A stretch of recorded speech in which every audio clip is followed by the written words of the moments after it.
Praise the Lord. கர்த்தர் நல்லவர். வேதத்தில் ஒரு அழகான வசனத்தை நாம் பார்க்கும் பொழுது பிரசங்கி 12வது அதிகாரம் 13வது வசனத்தில் நம்ம பார்க்கும் பொழுது, தேவனுக்கு பயந்து அவர் கற்பனைகளை கைக்கொள் எல்லா மனுஷர் மேலும் விழுந்த கடமை இதுவே.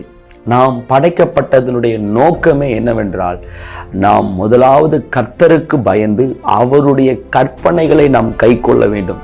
இதுதாங்க எல்லாரும் படைக்கப்பட்டதனுடைய நோக்கமே. இன்னைக்கு நமக்கு தெரியல நம்ம படைக்கப்பட்டதுடைய நோக்கம், நம்முடைய எதிர்காலத்தினுடைய என்னன்னே நம்ம தெரியாம வாழ்ந்துட்டு இருக்கிறோம். ஆனால் இந்த வசனத்துல சொல்லப்பட்டிருக்குது, எல்லா மனுஷரும் அவருடைய கற்பனைகளை கை கொள்ளணுமா, அவருக்கு நம்ம பயப்படணுமா.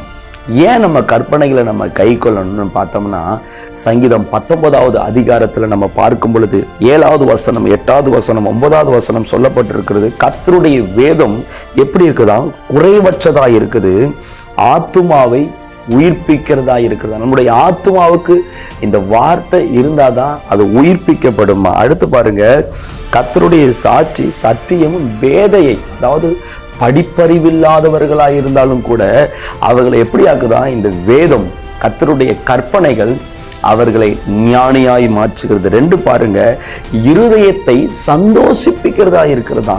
3 பாருங்க, நம்மளுடைய கண்களை தெளிவிக்கிறதா இருக்கதா. இந்த கண் எதை பார்க்கணும், இது எதை செய்யணும் என்று இந்த வேதம் நமக்கு, இந்த கற்பனை, கர்த்தருடைய வார்த்தை நமக்கு அழகாக தெரிவிக்குதுங்க.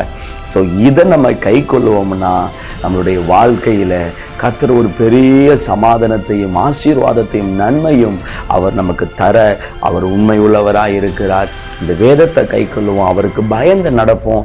இதுதாங்க நீங்க படைக்கப்பட்டதனுடைய நோக்கமாக இருக்குது. கர்த்தர் உங்களை ஆசீர்வதிப்பாராக. ஆமென்.